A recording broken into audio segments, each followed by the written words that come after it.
We are back with our handwork group, and we're going to do a little bit more bookmaking today. And Devin, that was our friend that came and showed us, couldn't come and be with us today, so we're just going to have Samuel throw balls at the camera, balls of yarn, and hopefully make some books. And I pulled out some things that might be available in most Waldorf homes. This is, or in some Waldorf homes, I hope you have access to that. This is from Mercurius. It's just form drawing paper. It's the largest size. And I usually buy this big size because it's easy to cut down and it's fairly inexpensive. And then this is the watercolor paper that you can get from Mercurius. Again, I like to buy the larger size, and the younger children will cover this, but my older kids like it if I cut it as well. So this is great for the insides and even for the outsides. You're good. That's a ball. That's a ball, my ladybug. Oh. Oh, look what Emily found. Oh, he's snuggling it. Now that Samuel has the ladybug ball, I think you just want to throw them. I guess we'll just spend a lot of time picking them back up. The other thing that I have are posts. So what I'm going to show today is how we're going to take a lesson book that, again, you can get from Mercurius. They're really inexpensive. I want to say they're less than $2 or $3 from Mercurius. And when you get them, this is the 9x12 size, and they're obviously blank inside. And my children usually decorate the outside, and before now, we've just always left them this way. But one of the things you could do, and I'm going to show it with this one, this is my daughter's, is just cut off the spiral, and this is especially good if you have some watercolor paintings that you want to insert, but I'm going to cut off the spiral binding and then use posts to do a post binding, so it allows you to then insert more pictures and things in case they skip a page, which happens every now and again. Does that ever happen in your house, Tammy? Or Eleanor's favorite is when she opens the book and I hand it to her, and somehow she inadvertently does her picture upside down. And so that happens. This is a great way that you can then put together lesson books. So, and then Tammy is going to make just a fun little book, and I think Emily is going to make a fun book too. And I think we're just going to get started. We're going to sew some and post bind some, and hopefully Samuel will not throw all the yarn on the floor. The great thing about the way that Devin taught to do the post, or to do the sew binding, is that you can use yarn. So I pulled out some of the just yarn ends that I had from other projects that we could just use, and it kind of makes it fun if you can, you know, add some color to these books as well.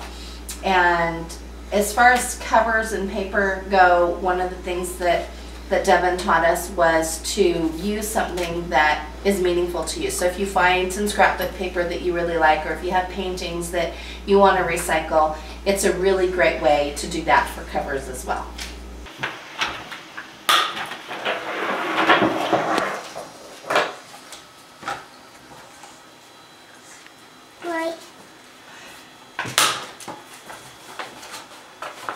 I just think this is a fun project. No. No, you don't think it's fun? I think you just like the balls of yarn. Yeah, I think so too. I think that's what you like. You think you're needle felting, don't you? No. I love you.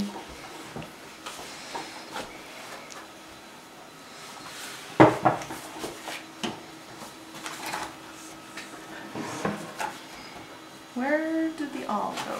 Oh, it's right here. Can I borrow it real quick? Yep, absolutely. It's his eyes. He blinks every time I hit it.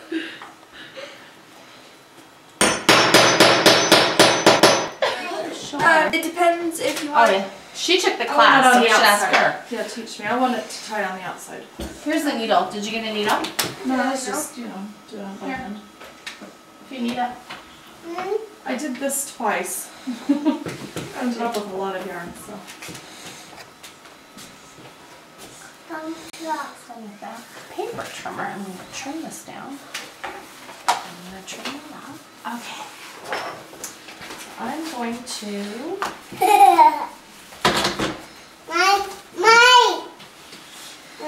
No, this is Sissy's book.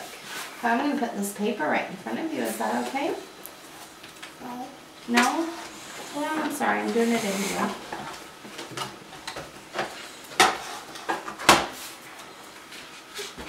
I'm just going to take off as close as I can so I don't lose any of the pictures.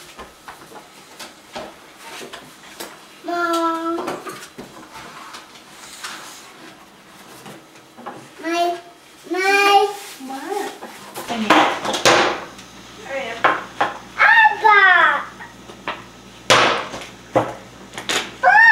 You like that sound?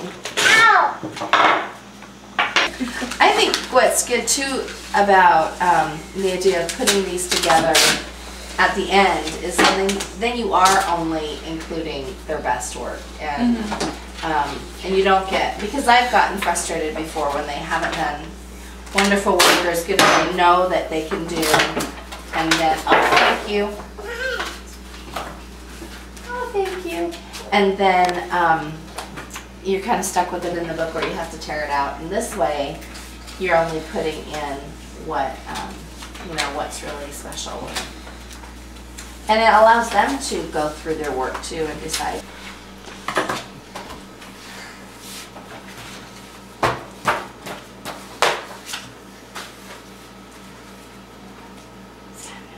You don't even need to look at that anymore, do you? That'll be pretty, Emily, that yarn. Yeah. Okay, I'm going to pound one time. Okay, I'm done. The awl is a great way to get all your aggression and frustration out. You should really be careful when you're using these tools, because I just made a hole all the way through my mat, and we're having quite the laugh about my strength. We are going to use these great little posts to put this together, and this is good if you want to put like the entire year together, because the great thing about lesson books is that you can have a bunch of them, but then you have a bunch of them. And so I think what we're going to start doing is just cutting our form drawing paper to make our lesson books. But too, the wonderful thing is that you can buy posts in lots of sizes, and then they make post extenders. So if you end up with a lesson book that at the end of the year needs to be this thick, they make extenders for them. So once you punch your holes, then you would just thread it onto your post, in theory. There we go.